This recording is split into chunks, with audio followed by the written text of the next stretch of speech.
I feel like I see God's love so much in the redemption of what he has given me in this season of my life, the grace that he's given me to be able to write books and the path that he's given me, because I never imagined that. I didn't know how to do that. So the fact that he kind of led me and opened doors into a place where he had given me gifts and has allowed me to use those for him, that feels like his love for me. Welcome to the Jesus Storybook Bible Podcast, a place where we remind you that grace can rewrite any story, that hope shines a light through our darkest moments, and that God's love changes lives. Here's your host, New York Times bestselling author, Sally Lloyd Jones. Hello, I'm Sally Lloyd Jones, author of the Jesus Storybook Bible, which tells the story of God's never stopping, never giving up, unbreaking, always and forever love. Welcome to the show. I first met our guest today about 10 years ago. We went to lunch with a mutual friend, and I don't really remember all of what we talked about, but I do remember what we mostly did. We did a lot of laughing. And that's one of the wonderfully disarming things about our guest. Author, speaker, blogger, Instagram influencer, Melanie Shankle, in person or on page, is hysterical. She's the writer of 4 New York Times bestsellers. 4! Nobody's Cuter Than You, and The Antelope in the Living Room, and Sparkly Green Earrings, and The Church of Small Things. If you've ever wondered if you have what it takes to do what you dream of, if you ever think you're not good enough, if you ever think you have to have all these qualifications, this episode is for you. Melanie constantly finds the lighter side of every situation, sharing hilarious observations and loving wisdom and profound truths. She shares with us how she moved from the era of blogging to the age of Instagram, and how that has in turn shifted our perspective on motherhood, and how we share those parenting moments with the wider world. Melanie shares her unique takes on the evolution of motherhood and the importance of friendships, and of nurturing them, and how they're a lifesaver amidst all the change surrounding us.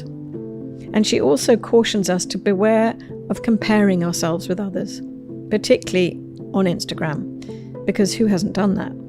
But when we compare ourselves to others, it never goes well for us. It only leaves us disconnected. It takes us further from the truth that God's plan for us is the best possible plan for us. It reminds me of this quote someone said, "Comparison is the thief of joy." Isn't that so true? I can't wait for you to hear from Melanie. So without further ado, please welcome my friend and now yours, Melanie Shankle. My name is Melanie Shankle, and I live in San Antonio, Texas with my husband, Perry. We have an only child, Caroline, and I am an author. I've written 6 books and 2 devotionals and a children's book. I used to have a blog, but now that has turned into an Instagram account where I post most of my things.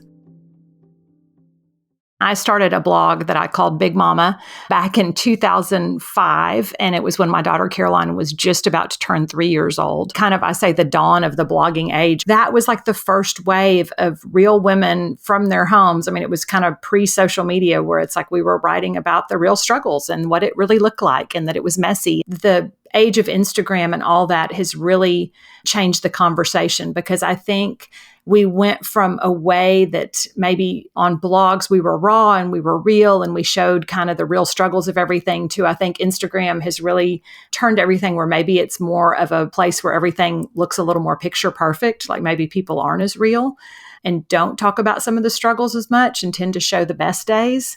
So it's been interesting to watch how social media has changed, I guess, over the last, 18 years that I've been a part of it. We have this internal thing in us that we kind of measure ourselves by what other people are doing. How does their marriage look? How are they parenting? How are their kids? And it can be so easy to want to compete with that. Even when we don't know it, it's like this inner thing where it's an envy or a comparison game. And to me, the thing that God has always brought me back to in my life when I've tried to do that on a personal relationship or a professional relationship is like, you've got to walk your road.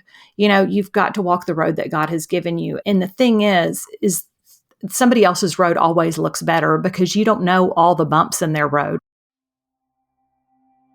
And so anytime you start to play that comparison game, you're always going to fall short. I've told my daughter this for years. I'm like, you're going to walk in, there's always going to be somebody prettier, smarter, more athletic, more knowledgeable, because you're comparing all the outsides to what you know inside and all your own insecurities and all your things. If we can show our daughters or our kids that like your peers aren't your competitors and one woman's success doesn't diminish your capacity for success, whatever that looks like. And one person's success is going to look different than your success. I mean, God has different things for all of us. And so focus on that and don't miss the joy in where you are and what you have, because I think it discredits what God is wanting to do in your life. And I think it leaves you in this place of constant discontent. And it's hard to find joy in that. And I just don't believe that's the way we were meant to live. I think it's funny because for me, I used to always think I'm not a competitive person. And then when I started writing books and, becoming a parent and different things, I was like, oh, I am competitive. I just hadn't had anything that I cared enough about to be competitive in. We all have something somewhere that we care about deeply enough that becomes our thing that we want to compare with somebody else. I would be lying if I said I have completely mastered that and I don't struggle with that at all anymore, because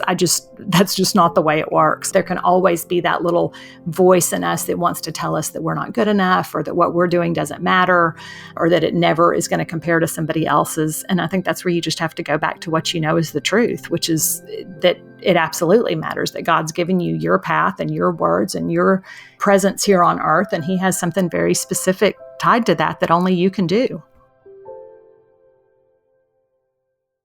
I've always written about my relationship with my best friend. And that was really the topic of my book, Nobody's Cuter Than You. And people were like, how have y'all maintained that friendship? I think friendship is something that you have to work at. I've just had this conversation lately with a lot of friends where it's like, I feel like there's a lot of books that tell us we need to work at our marriage and we need to work at being good parents, but nobody talks about friendship and that it takes effort. And as you grow up, it gets harder to cultivate those friendships. And I think it's a matter of we become maybe a little more reserved and guarded. I think that we're busy and doing all the other things. And so sometimes friendship is the thing that slips through our fingers because we're busy running carpool and doing all the mom things.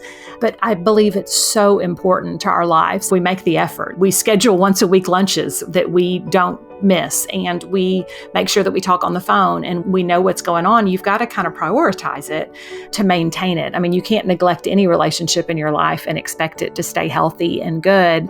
And I think that the way you make friends as an adult, and this is hard for us sometimes, it's like you got to put yourself out there. Nobody's going to come knock on your door and say, would you like to come be my friend? Find a Bible study group at church. It's finding a book club. It's, getting involved at your kids' school and finding moms that seem like a good fit and going on coffee dates that may seem awkward. It's almost like when you're married with kids version of dating again. Like you kind of just have to get out there and find people. My online community have become real life friends because now we've met and we know each other and we talk on the phone and all of that. But I think there's something to be said. You've got to have real life people in some capacity, because I just think, who are the people that are going to show up on your doorstep when things are bad or hard, or when you're sick, or when you need something? And there's something about really living in that community. I think real friendship starts when you're vulnerable with people and say, here are my struggles. Here's who I really am. And they can do the same.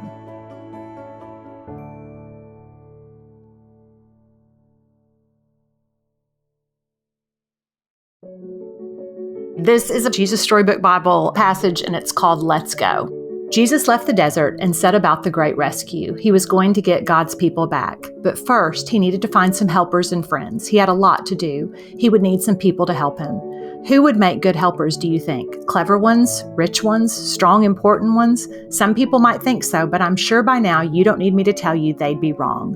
One day, Jesus was walking by the Sea of Galilee when he saw some brothers and friends mending their nets. They were poor fishermen. Jesus called out to them, "Let's go!"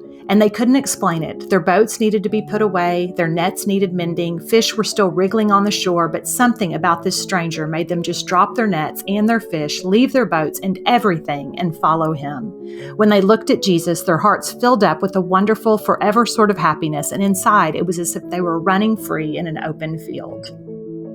I feel like sometimes we think that we need to have all these qualifications for Jesus to be able to use us. Like we need to be the smartest and the best and the most athletic or whatever. And I think that the disciples, to me, are such an example of God uses everyday, ordinary people to change the world. He really did use 12 men to turn the world upside down. And so when we think that we're not good enough, it's like Jesus is just looking for faithful hearts that are willing to drop everything and follow him.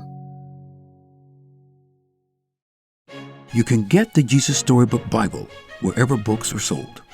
To find out more about the book and all of Sally's other books, please visit Sally at SallyLloyd-Jones.com and follow her on Instagram at Sally Lloyd Jones and at Jesus_Storybook_Bible. Before we go, don't forget, God loves you with a never stopping, never giving up, unbreaking, always and forever love. Oh, hello, it's me again, Sally. I'm just popping back briefly to say two things. The first thing is, don't forget to subscribe to the show, because that way you'll get the stories straight to your phone. And the other thing is, while we're at it, would you rate the show and leave us a review? That would be so great, because it helps other people find the show too. I really appreciate your help.